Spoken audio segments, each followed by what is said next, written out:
Nakamana ng milyon-milyon sa magulang si Mon. May negosyong pumatok sa masa at halos wala ng paglagyan ng kanyang pera. At may mabait na asawa na lahat ng kanyang utos ay sinusunod at mahal na mahal siya.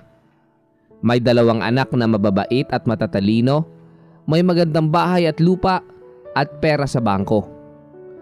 Masasabi talagang siya na ang may maswerteng kapalaran kung ikukumpara sa ibang negosyante sa bayan nila.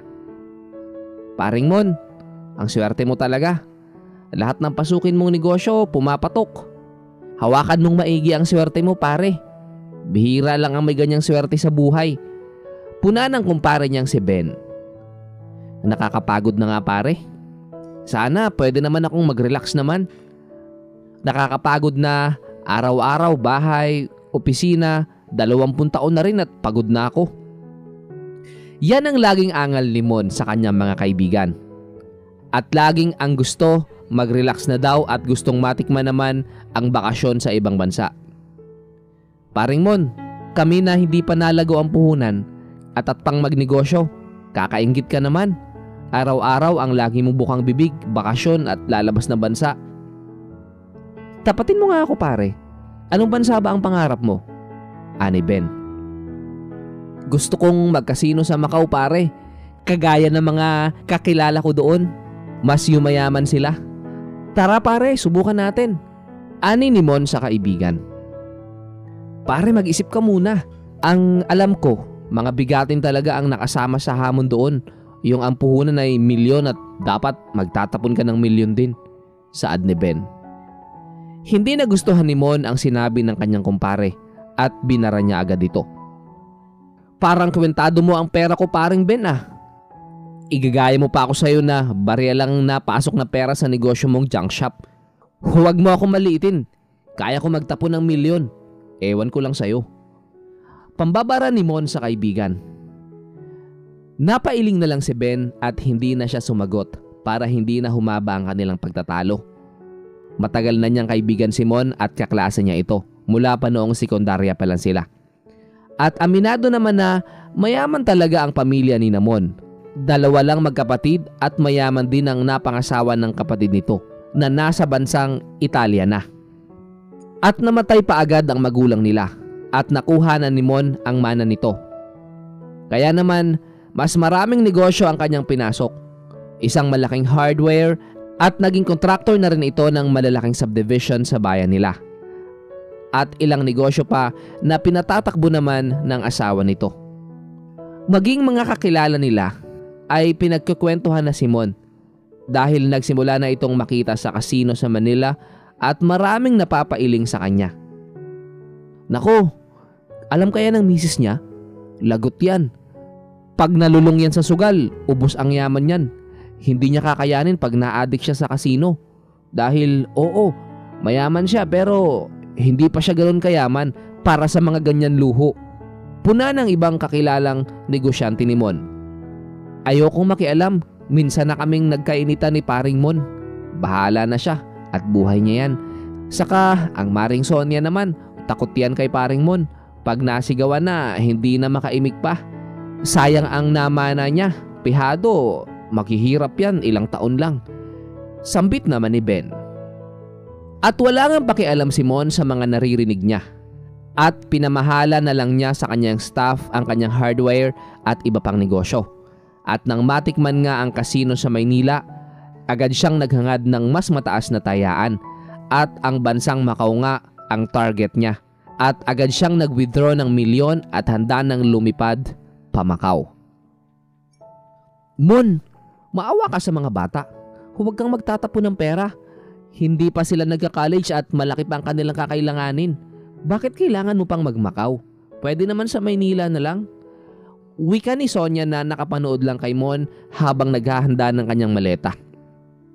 Hoy Sonia, wala kang pakialam ha? Binigyan na kita ng sarili mong puhunan. Saan ba kita pinulot? Hindi ba't anak ka lang ng tauhan ni Papa? Pasalamat ka nga, pinakasalan pa kita.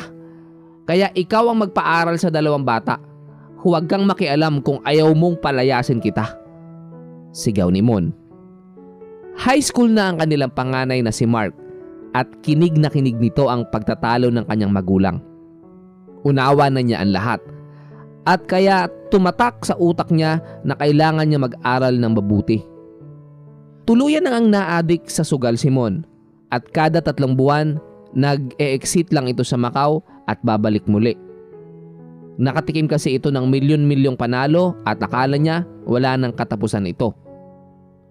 Naging mayabang pa si Mon at minaliit lalo ang kanyang mga kaibigan at halos hindi na nito kilala ang kanyang mag-iina. Ang kanya namang kapatid ayaw makialam dahil may samaan na sila ng loob noon pa man. Ano na paring Ben? Bakit ganyan ka pa rin? 2 taon na akong payaman ng payaman. Ikaw barya pa rin ang laman ng bulsa. Nakakaawa ka naman. Saad ni Mon nang makita sa labas ng kanilang village si Ben. Sige lang paring Mon, magtawa ka lang. Tandaan mo ang araw na ito at sinisigurado ko sa'yo sa muli nating pagkikita, ako naman ang tatawa sa'yo. Sabay alis ni Ben. College na pareho ang 2 anak ni Mon at malaki na ang gastos. Ni Cinco, walang iniaabot sa kanila si Mon. At minsan, sa hotel lang ito natutulog at babalik na muli ng Macau. Ma, kaya mo pa ba? Lugi na ang butik mo ah. Pasensya ka na. Makatapos lang ako, hayaan mo at babawi ako sa'yo. Ani Mark sa kanyang ina. Hayain na anak na malugi. Ang mahalaga, makatapos kayong 2. Mawala man ako, hindi na kayo maghihirap magkapatid. Huwag na kayong umasa ng mana sa ama nyo. Nararamdaman ko anak na dadating ang araw, maglalaho ang lahat. Maging itong buhay natin. Maniwala kayo, dapat maging handa tayo. Sambit ng ina ni Mark. Buhay-hari ang ginawa ni Mon sa Macau. Bumabayad na rin ito ng escort na babae. At nagpapakaligaya ito sa perang hindi niya alam na babawiin din ito sa kanya. At lahat nalalaman ni Sonia sa tulong ng kanyang mga kakilalang mayayaman din na nagsusugal din sa Macau. Naaawa na ako sa inyo, Sonia. Halos hindi na namin makilala si Mon. Adik na ito sa sugal. At kung manalita ito sa amin pag nakikita kami sa Macau, grabe kung maliitin kami.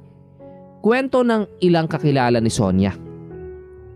At bumaliktad na ang mundo ni Mon. At nabalitaan ni Sonia, iba na ang may-ari ng hardware at maging ang ilang negosyo ni Mon, nawawala na isa-isa. At ang ilang naman ng lupain na ipagbili na raw ito ni Mon. Naku Mon, lagi ka nalang talo. Ilang milyon ang utang mo. Mamahinga ka muna. Umuwi ka ng Pilipinas. Wika ng mga Pinoy sa Macau. Wala kayong pakialam. Bago akong withdraw, ganyan daw talaga dito sa Macau. Makakabawi din ako. Palusot pa ni Mon. At mula nga noon, ilang taon pa ang nakaraan na wala na si Mon at hindi na ito nakikita sa mga sugalan sa Macau. Napagod na rin si Sonia maghanap kay Mon at ang natira sa kanila ay ang bahay at lupa na lang at ngayon nga graduating na ang 2 anak nila. At hindi malaman ni Sonia saan hihingi ng tulong. Napaawa naman ang kapatid ni Mon na nasa ibang bansa sa kanyang pamangkin at tinulungan silang makatapos ng kolehiyo. Mark, Luis, ayusin nyo ang buhay nyo. Ang tanging kayamanan ninyo ngayon ay diploma nyo. Walang-wala na kayo ngayon. Huwag na huwag kayong kagaya sa ama nyo na sinayang ang namana sa magulang namin. Naging Diyos niya ang pera. Kaya ayusin ninyo ang buhay nyo at magsimula muli. Wala na akong maitutulong pa sa inyo. Mahirap na rin ang buhay namin dito sa Italy. Saad ng tiyahin ni Mark. Nagpasalamat si Mark sa kanyang tiyahin at nang makagraduate ito, lahat ng pwedeng matrabaho pinapatos nito. Tulong sila ni Luis at ang mama naman nila nagkasakit na sanhin ng depresyon. Ma, laban po. Hayaan mo na ang papa. Andito pa kami. Tama na ang pag-iyak. Hayaan nyo, makakabangon po tayo. Ani Luis ang bunso. Taon ang lumipas at nananatiling umaasa si Sonia na babalik si Mon. At nasahod na ng tama ang 2 niyang anak at kaya na nilang mabuhay ng simple at normal. Pero bilang asawa, hindi maiwasan ni Sonia na mag-isip. At isang araw nga, ang kumpare ni Mon na si Ben habang nagsasara ng kanyang tindahan ng mga parts ng sasakyan, isang pulube ang lumapit sa kanya at mukha na itong taong grasa. "Heto po ang 100 piso, bumili ka ng pagkain. Pasensya na at nagmamadali ako. May lakad pa kami na mag-iina ko." Wika ni Ben. "Teka, parang kilala ko ang damit na yan. At parang kilala kita. Paring Mon? Diyos ko, anong nangyari sa'yo?" Nagtatakbo ito at hindi na naabot pa ni Ben. Agad namang tinawagan nito ang kanyang inaanak na si Mark at sinabi ang kanyang nakita. "Mga anak, ama nyo pa rin yun. Kahit pa pinabayaan na tayo, hanapin nyo ang ama nyo at ipagamot." Utos ni Sonia. "Napakabuti mo, Mama. Kami wala nang amor kay Papa. Parusa na sa kanya ng Diyos ang nangyari sa buhay niya," ani Mark. Pero pinilit pa rin ni Sonia ang kanyang 2 anak na hanapin ang taong grasa na iyon. At pagkalabas nga ng dalawa sa trabaho, hinahanap nila ang taong grasa at maging si Ben nagsimula na ring maghanap. At natagpuan nga ni Mark ang ama niya sa labas ng isang fast food at wala na ito sa katinoan dahil sa gutom at mukhang pinahirapan ito sa dami ng pilat sa mukha at braso. Agad naman na nadala ni Mark sa ospital ang kanyang papa. "Inaanak, hayaan mo tutulong ako sa pagpapagamot sa ama mo. Huwag na kamo mag-isip pa ang mama mo," ani Ben. Ilang buwan din sa ospital si Mon at dahan-dahan naman na bumabalik na ito sa tamang pag-iisip. "Pare, tama na. Hindi ba sabi ko sa'yo noon sa muli nating pagkikita ay ako naman ang tatawa sa'yo? Pero hindi ko yan gagawin. Naaawa ko sa mag-iina mo. Halos nag-ulam sila ng asin makapagtapos lang ang 2 mong anak," ani Ben.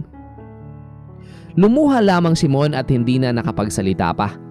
At nakalabas na si Mon ng ospital at tinanggap siya sa bahay nila ng buong pagmamahal ni Sonia. "Huwag na nating pag-usapan pa ang nangyari na, Mon. Magbagong buhay ka na. Nakakahiya sa 2 mong anak. Sila na ang nagpapakain sa ating 2. Magpalakas ka at ipakita mo sa kanila na nagbago ka na," ani Sonia. Tumango lang si Mon at muling ang inasikaso siya ni Sonia. Ang 2 naman niyang anak, malayo man ang loob sa kanya, pilit naman nilang pinapakita na mahal nila ang kanilang ama. Kumpleto ang gamot at vitamins at lumakas naman agad ang katawan ni Mon. Pero ang ugali nito nananatiling abusado at mapagmataas. "Ista na naman? Nakakaumay na ang ulam," ani Mon. "Hindi pa po kami nasahod, Papa. Yung ipon namin, binayad namin sa hospital bills mo at gamot," ani Mark sabay tayo sa pagkain at umalis na ng bahay. Halatang inis siya sa ama niya. "Mon, mahiya ka naman. Ang kanilang sahod nasa dahil sa gamot mo. Matuto ka naman makisama," ani Sonia. "Buwisit na buhay to. Akin naman ang lupa't bahay na to ah. May ambag ako kahit papano," sagot pa ni Mon. "Mon, mag-asawa tayo. Magsalita ka naman ng atin. Hindi iyo lang. At sa 2 bata na ito, wala na tayong karapatan. Maging si Luis, sumama ang loob at nagdabog na umalis ng bahay. Yayabang, porke may trabaho na. Kundi sa minana ko, wala kayo ngayon sa kinatatayuan nyo.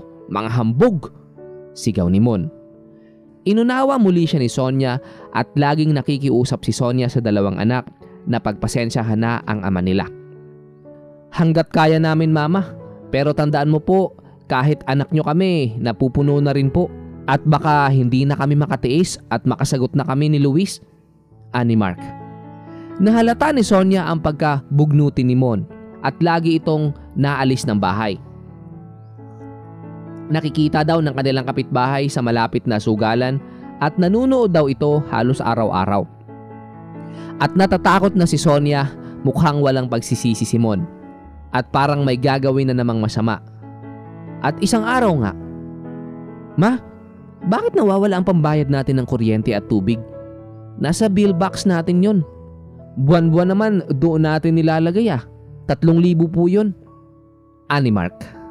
"Diyos ko anak," sambit ni Sonia. At tama nga si Sonia.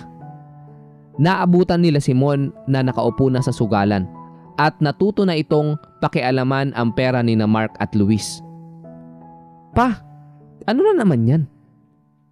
Mon, maawa ka naman sa amin. Magsialis nga kayo dito. Malas kayo. Ayan, natalo tuloy ako. Ibabalik ko naman sana yung pera kung mananalo ako. Kaya lang nang buwisit na kayo eh. Buwisit! Sigaw ni Mon. Pa, suko na ako. Pasensyahan na po tayo. At isang gabi nga umuwi si Mon sa bahay nila na gutom at gabing-gabi na. Bakit walang ilaw? Asan ba kayo? Maghain nga kayo. Sigaw ni Mon. Pero walang tumugon sa kanya at walang kuryente at wala din pagkain. At wala na ang mag-iina niya at wala na ang kanilang gamit sa bahay. Lintik at iniwan na ako. E di umalis kayo. Ibibenta ko ang bahay at lupa ko. Mga buwisit, mayayabang. Sigaw pa ni Mon. Kinabukasan, hinanap niya ang titulo ng lupa at bahay. Halos buong bahay na ang kanyang ginalugad sa paghahanap at wala siyang makitang titulo. Halatang dinala ito ni Sonia. Ibinenta ni Mon ang ibang gamit na maibebenta pa niya para may maipangkain siya. At halos magmukhang basurahan na ang loob ng bahay nila. At bumalik ang dating sakit ni Mon dahil naubos na ang gamot at vitamins nito sa utak. Rumatay ito at ilang kapitbahay ang nagkaisa na dalhin na ito sa home for the aged at doon na nga ilagak. At doon na ito rumatay at wala ng pag-asa pang tumagal pa ang buhay. At habang siya ay naghihirap doon, muli siyang lumuha at humingi ng tawad sa mag-iina niya. Pa, sorry, pero kung hindi namin iyon ginawa na iwan ka, hindi ka magsisisi. Magdasal ka pa, napakalaki ng kasalanan mo sa Diyos. Bulong ni Mark. Mon, mahal kita, alam mo yan. Pero bakit ka nagganyan? Mamahinga ka na, please. Pa, pangako, ipagdadasal ka namin at hindi ka namin kakalimutan po. Ani Luis. At nawalan nga ng buhay si Mon na nakangiti at hawak-hawak ang kamay